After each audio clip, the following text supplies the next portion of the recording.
या मेरे खुदा, तेरा शुक्र है कि तूने मेरी जान बचा ली।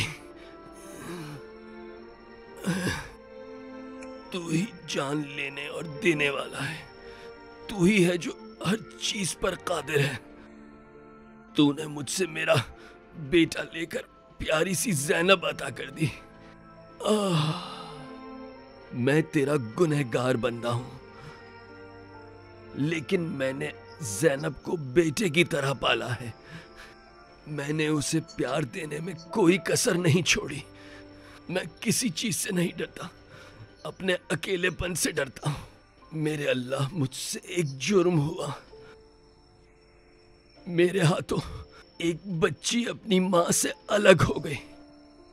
या खुदा, अगर मैं यहां से जिंदा न निकल पाया तो मेरे अल्लाह किसी न किसी तरह इस खत को मेरी बेटी तक पहुंचा देना।